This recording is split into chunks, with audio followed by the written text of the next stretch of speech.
그리스도인의 삶의 열매는 나무의 근본인 뿌리에 의해서 달라집니다. 그래서 좋은 나무, 좋은 뿌리가 되면 좋은 열매를 맺습니다. 그러나 나쁜 나무 또 뿌리가 나쁘면 열매가 좋지 않게 되죠.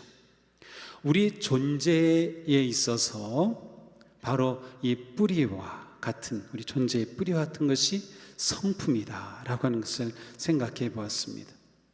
우리가 좋은 열매를 맺는 그리스도인이 되려면 좋은 뿌리를 가져야 되죠. 바로 그 좋은 뿌리가 좋은 성품이고 그리스도의 성품입니다. 그래서 우리는 좋은 성품을 형성하기에 힘써야 합니다. 우리가 좋은 성품을 형성한다는 것은 바로 예수 그리스도의 마음, 곧 그분의 성품을 닮아가는 것이고, 이것이 우리가 살아가는 삶의 방향이고 초점이기도 합니다. 다음의 말씀은 하나님의 뜻이 무엇인지를 잘 보여줍니다. 우리 같이 읽어보겠습니다. 우리는 사랑으로 진리를 말하고 살면서 모든 면에서 자라나서 머리가 되시는 그리스도에게까지 다다라야 합니다. 다음 말씀 읽어봅니다. 너희는 거룩하라. 이는 나 여호와 너희 하나님이 거룩함이니라. 그 다음 말씀 읽어봅니다. 새 사람을 입으십시오. 이 새 사람은 자기를 창조하신 분의 형상을 따라 끊임없이 새로워져서 참 지식에 이르게 됩니다. 모두 그리스도의 성품을 닮아가도록 그렇게 성숙하고 거룩해지라고 하는 말씀입니다. 그런데 우리는 이 말씀 앞에서 좀 주저하게 됩니다. 왜냐하면 우리 가운데 이 말씀처럼 그렇게 온전하게 완전해질 수 있는 사람은 없기 때문입니다. 그래서 이런 말씀이 우리에게 부담스럽죠. 그런데 이 점이 중요합니다. 우리가 그리스도의 성품을 형성하기 위해서는 우리는 하나님 앞에 불완전한 죄인이며 우리 스스로의 노력과 힘만으로는 할 수 없음을 인정해야 합니다. 우리 스스로 할 수 없음을 인정하는 것, 이것이 그리스도인으로서 성품을 형성하는 시작이 됩니다. 그러면 하나님은 우리가 이룰 수도 없는 것을 명령하신 것일까요? 우리를 만드시고 누구보다 우리를 잘 아시는 하나님은 우리가 그리스도의 성품을 형성할 수 있는 길을 딱 준비해 놓으셨습니다. 바로 성령님입니다. 하나님은 악하고 무지하고 무능한 우리를 위해서 보혜사 성령님을 보내주셔서 누구든지 성령의 능력을 힘입어 그리스도를 닮아갈 수 있게 하셨습니다. 누구든지 예수 그리스도를 주님으로 믿고 구세주로 영접한 사람은 성령님과 함께하는 삶을 삽니다. 우리는 거룩한 영으로 우리와 함께 하시는 하나님의 은혜와 사랑의 능력을 힘입어서 그리스도를 닮아가며 거룩한 성품의 뿌리를 든든하게 내릴 수 있습니다. 거룩하고 좋은 성품은 하나님의 선물이며 성령님의 열매입니다. 하지만 저절로 형성되지 않습니다. 우리의 헌신과 결단과 순종의 실천이 따라야 합니다.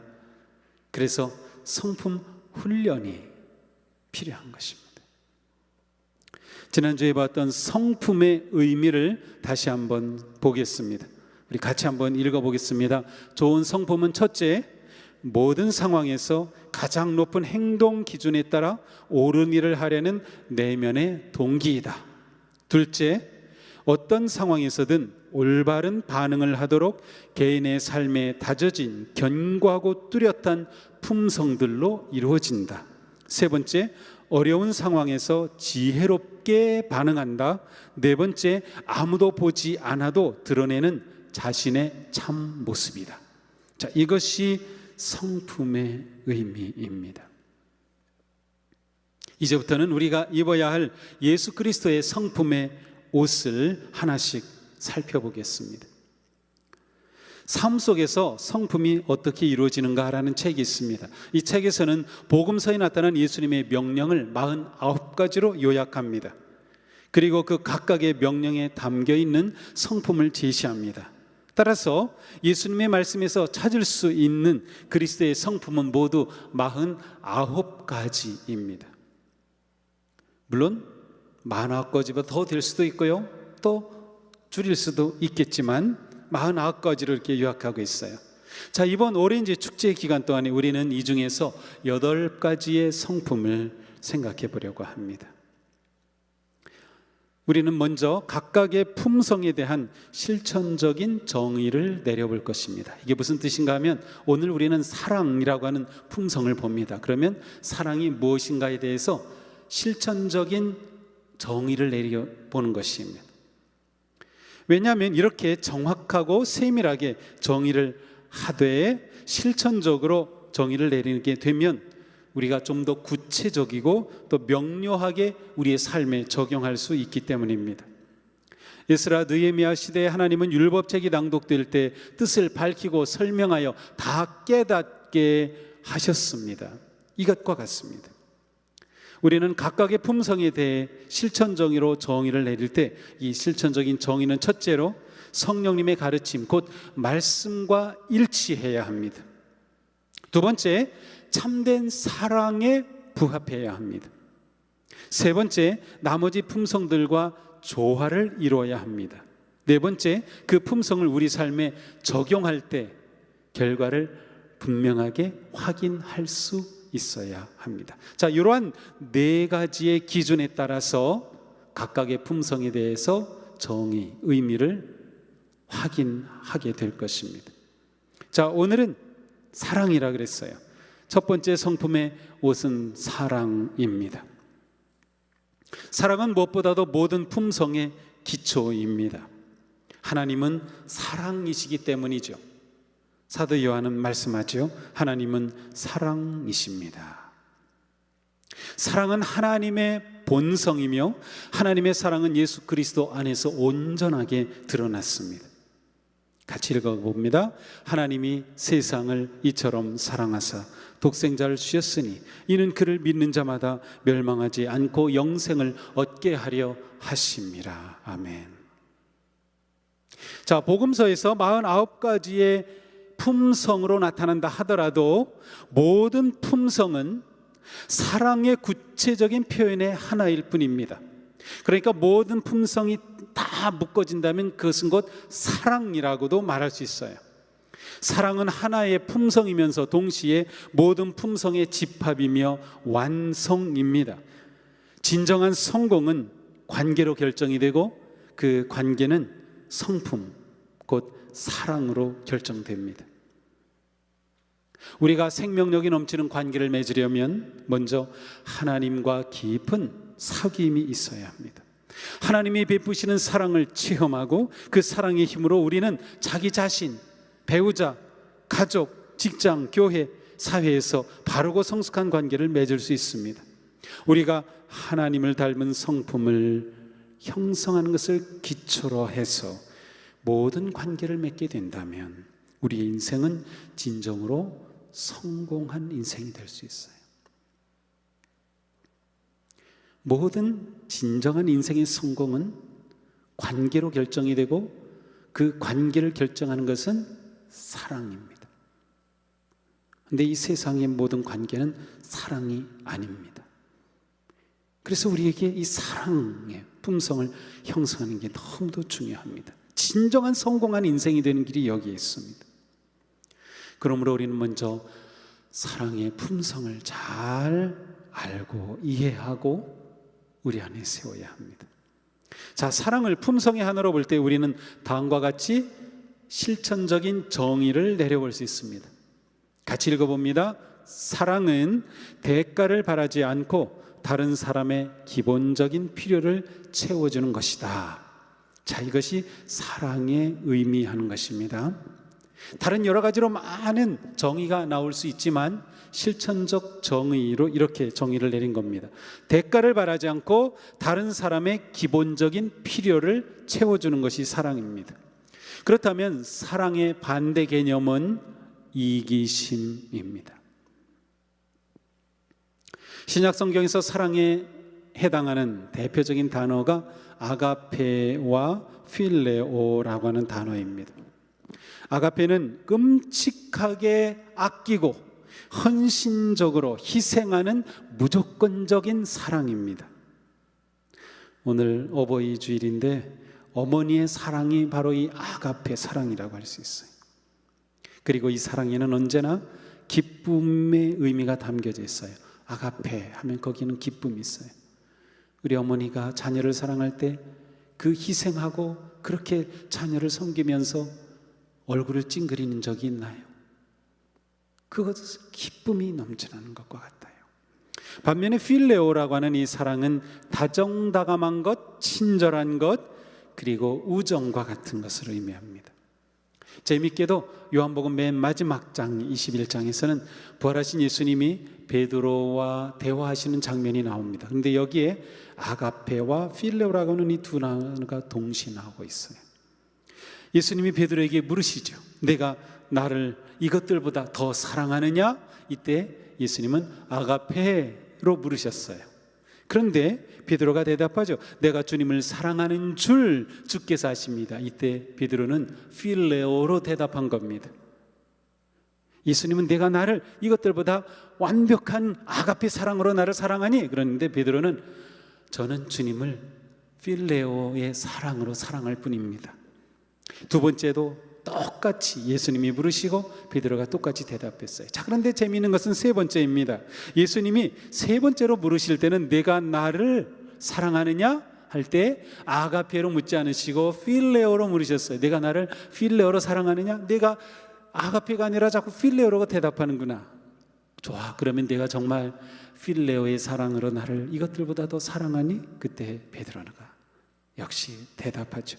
제가 주님을 필레오로 사랑하는 줄 주께서 아십니다. 주님께서 베드로를 위해서 눈을 낮춰주신 겁니다. 예수님의 온전하고 깊은 아가페 사랑에 대해서 베드로는 감히 제가 그렇게 아가페 사랑으로 사랑할 수 없습니다. 단지 필레오로 사랑할 뿐입니다 라고 대답하셨던 거죠. 자, 그런데 이후에 놀랍게도 예수님은 내가 고난을 당할 거다, 어떤 고난을 당할 것인지 예고해 주십니다.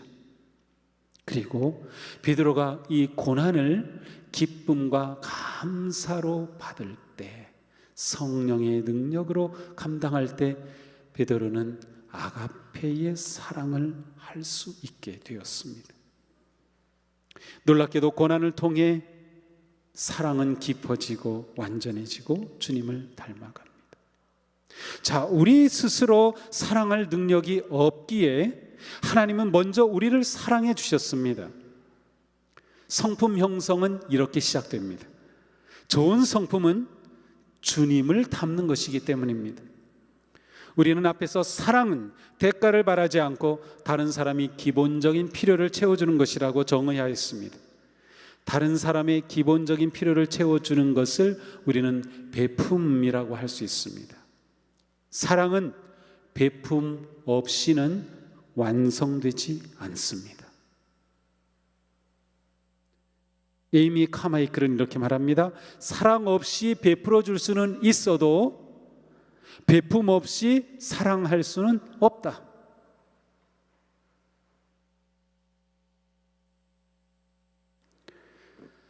하나님은 우리를 사랑하셔서 우리의 필요를 채워주셨어요. 무슨 필요? 구원받아야 할 필요, 가장 기본적인 필요자. 그래서 하나님은 우리를 사랑하셔서 어떻게 베풀어 주셨어요? 아들을 내어주심으로 베풀어 주셨어요. 예수님은 우리를 사랑하셔서 우리의 가장 기본적인 필요, 우리를 죄에서 구원하시고 영원한 생명을 주시려고 무엇을 베풀어 주셨어요? 자신의 몸을 대속의 제물로 베풀어 주셨어요. 사도 요한은 말씀합니다. 그리스도께서 우리를 위하여 자기 목숨을 버리셨습니다. 이것으로 우리가 사랑을 알게 되었습니다. 그러므로 우리도 형제 자매를 위하여 목숨을 버리는 것이 마땅합니다. 예수님이 먼저 보이신 그 사랑의 베품을 우리가 받았기에 우리도 그리스도를 닮아 형제자매를 위해 그렇게 사랑함으로 사랑의 성품을 형성합니다. 사랑은 선한 일을 통해 후하게 베풀므로 드러납니다. 요한 1서의 말씀인데요, 같이 한번 읽어보겠습니다. 누구든지 세상 재물을 가지고 있으면서 자기 형제자매의 궁핍함을 보고도 마음 문을 닫고 도와주지 않으면 어떻게 하나님의 사랑이 그 사람 속에 머물겠습니까? 자녀들이 여러분, 우리는 말이나 혀로 사랑하지 말고 행동과 진실함으로 사랑합시다. 구체적인 베품 없이 사랑은 이루어질 수 없습니다. 사랑은 선한 행동을 통해 후하게 베품으로 드러납니다. 주님은 우리가 주님처럼 사랑할 때 하나님께 영광을 돌린다고 말씀하셨습니다. 이같이 너희 빛이 사람 앞에 비치게 하여 그들로 너희 착한 행실을 보고 하늘에 계신 너희 아버지께 영광을 돌리게 하라. 우리의 착한 행실, 사랑의 베품이 하나님께 영광을 돌린다는 겁니다. 사랑의 베품이 빛입니다. 그리고 이것이 진정한 성도의 삶입니다. 그러므로 너희가 서로 사랑하면 이로써 모든 사람이 너희가 내 제자인 줄 알리라고 말씀하셨어요. 초대교회 성도들은 이 강력한 사랑이 있었기에 자기 소유를 주장하지 않고 베푸는 빛의 삶을 살았습니다. 사랑은 세상이 유일하게 알아보는 그리스도의 제자의 증표입니다.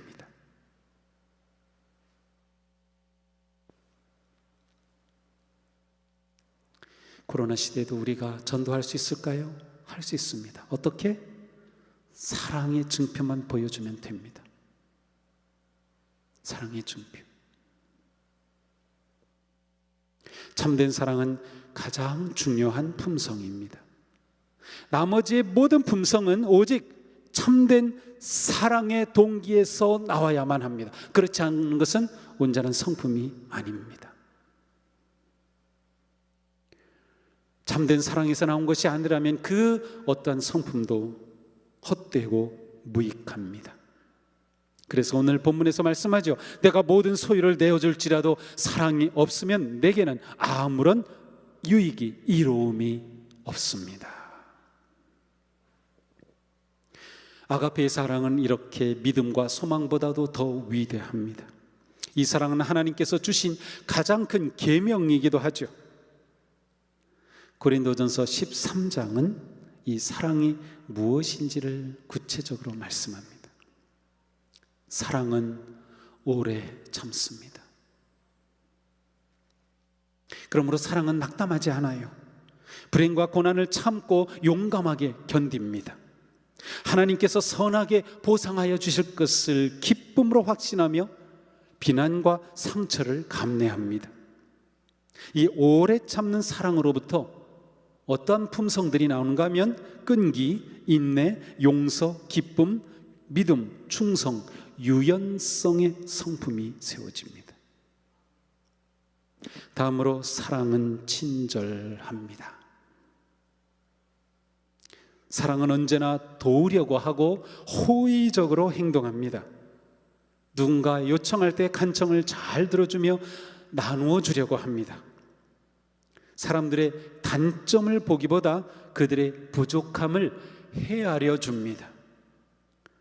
친절한 사랑에서 나오는 성품이 후함, 유용성, 장의성, 긍휼, 민감성, 솔선, 온화함, 경각심의 품성입니다. 다음으로 사랑은 시기하지 않습니다. 이러한 사랑을 가진 사람은 남에게 있는 어떤 것을 보고 나도 그거 꼭 가져야지 그렇게 안달하지 않습니다. 다른 사람과 비교하지 않습니다. 내게 살아갈 기본적인 것이 있고 주님과 풍성히 교제한다면 그것만으로도 만족할 줄 압니다. 시기하지 않는 사랑으로부터 다음과 같은 성품이 세워집니다. 감사, 만족, 자원, 선용, 검약, 안정입니다.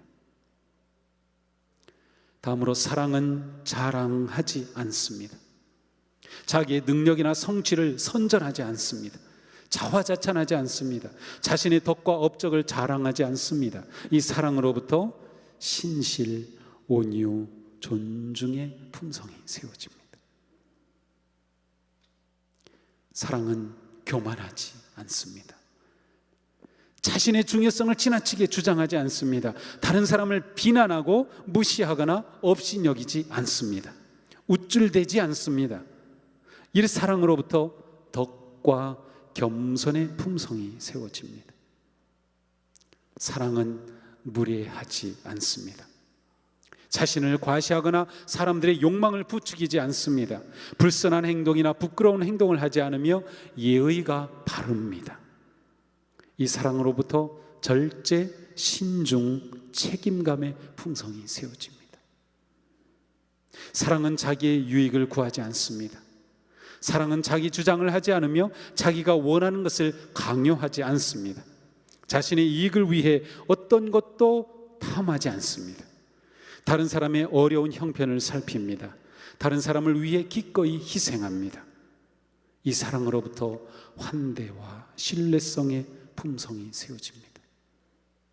사랑은 성내지 않습니다. 이러한 사랑을 가지면 짜증을 내거나 격분하지 않습니다. 오히려 분노와 격분을 잘 다스립니다. 경쟁자로 인해 쉽게 요동하지 않습니다. 오히려 다른 사람이 성공하도록 돕습니다. 이러한 사랑으로부터 공경, 조심성, 시간, 엄수, 정돈의 품성이 세워집니다. 사랑은 악한 것을 생각하지 않습니다. 사랑은 바른 마음과 뜻을 지키며 모든 생각을 그리스도께 복종시킵니다. 선과 악을 분별하며 악을 거부합니다. 나쁜 욕망이나 계획을 품지 않고 다른 사람에게 해로운 감정을 품지 않습니다. 이 사랑으로부터 순종, 철저함, 분별의 품성이 세워집니다. 사랑은 불의를 기뻐하지 않습니다. 사랑은 악인이 승승장구하고 악한 법이 만들어질 때 슬퍼합니다. 육신의 정욕과 안목의 정욕과 이생의 자랑을 채우려 하지 않습니다. 이러한 사랑은 정의로움, 과단성, 의지력의 품성을 세웁니다. 사랑은 진리를 기뻐합니다. 언제나 하나님의 법을 즐거워하며 밤낮으로 묵상합니다. 진실하고 정직하고 정의롭고 순결하고 사랑스러운 것들을 늘 생각합니다. 사람들에게 진리를 전하고 진리가 승리하는 것을 기뻐합니다. 이 사랑으로부터 진실성, 담대함, 설득, 열성, 경청, 지혜의 품성이 세워집니다. 사랑은 모든 것을 참습니다. 모든 것을 믿습니다. 모든 것을 바랍니다.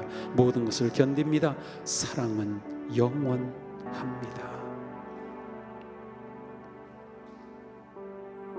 우리는 어떻게 사랑의 품성을 세워갈 수 있을까요? 이미 살펴보았듯이 누구든지 예수님을 믿고 주님으로 영접하면 성령님께서 그 사람과 함께 하십니다. 성령님을 우리를 도우시며 역사하십니다. 믿음의 길에서 우리의 삶에 오는 시험과 고난을 통과함으로 우리의 믿음이 깊어지고 우리의 사랑의 성품이 두터워집니다. 성령님으로 말미암아 우리의 마음에 사랑이 가득하게 부어지기 때문입니다. 로마서 5장의 말씀, 우리에게 힘이 되는 이 말씀 같이 한번 읽어보겠습니다. 그뿐만 아니라 우리는 환난을 자랑합니다. 우리가 알기로 환난은 인내력을 낳고 인내력은 단련된 인격을 낳고 단련된 인격은 희망을 낳는 줄을 알고 있기 때문입니다. 이 희망은 우리를 실망시키지 않습니다. 하나님께서 우리에게 주신 성령을 통하여 그의 사랑을 우리 마음속에 부어주셨기 때문입니다.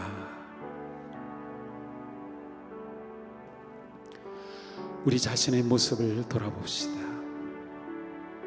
이 말씀 한 구절 하나하나 우리 자신에게 적용해 보면서 사랑의 품성이 아름답게 형성되고 자라기를 열망하는 마음으로 성령님의 도우심을 구합시다. 마틴 루터는 이런 말을 했습니다. 믿음이 빛처럼 언제나 단순하고 구부러지지 않아야 한다면 사랑은 온기처럼 사방으로 퍼지고 형제의 필요에 따라 구부려야 한다. 나의 사랑이 얼마나 참된 사랑인지 한번 이러한 질문을 던져봅시다. 모든 일이 잘못되어 가는 것만 같을 때 낙담하고 포기하는 편입니까? 내가 어디를 가든지 도울 일을 찾고 그렇게 돕습니까? 다른 사람이 가지고 있는 것을 시기하지는 않습니까? 다른 사람이 나와 같은 그런 기준으로 살지 않는다고 무시하지는 않습니까? 어디서든지 예의 범절을 지키며 바르게 행동합니까? 자기 주장을 내세우며 생각대로 되지 않으면 따지는 편입니까? 다른 사람의 성품의 결함 때문에 내가 화내고 짜증을 냅니까? 내게 상처를 준 사람들에게 원한을 품고 있습니까? 밤낮으로 하나님의 말씀을 묵상하며 하나님의 뜻 행하기를 즐거워하고 있습니까?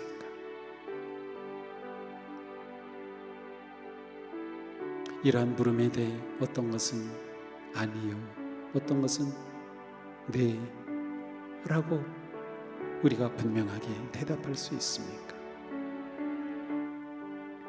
오스왈드 체인버스는 말합니다. 하나님께서 나를 끝까지 사랑하셨다는 사실을 알게 되면 나도 그분과 같이 사랑하기 위해 세상으로 나아가게 된다. 우리 모두 하나님을 사랑하고 하나님의 사랑받는 이 예배를 드렸다면 우리는 사랑하기 위해 세상으로 나아가야 합니다. 세상이 우리가 예수님의 사람인 것을 알아볼 수 있도록 우리는 열심히 사랑해야 합니다. 내 도움이 필요한 사람을 찾아서 도우는 데 힘을 다해야 합니다. 남에게 내가 대접을 받고자 하는 대로 나도 그렇게 남을 대접하기에 힘써야 합니다. 다른 누군가에 대해서 인내하며 기다려 줄 수 있어야 합니다. 우리가 얻는 만큼 또한 그렇게 베풀어야 합니다. 오늘 우리에게 입혀주신 첫 번째 옷이 너무도 크고 너무도 무거운 것 같습니다. 하지만 이 옷을 잘 입는다면 우리는 날아오를 것입니다. 무겁게 느껴질 텐데 우리가 사랑의 옷을 입는다면 우리 인생은 날아오를 것입니다.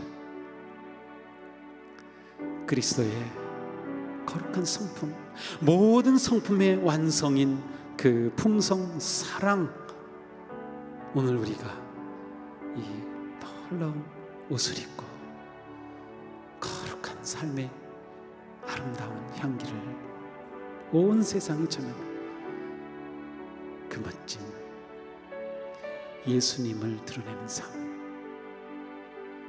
그 삶을 꿈꾸며 나아갈 수 있기를 주님의 이름으로 축복합니다.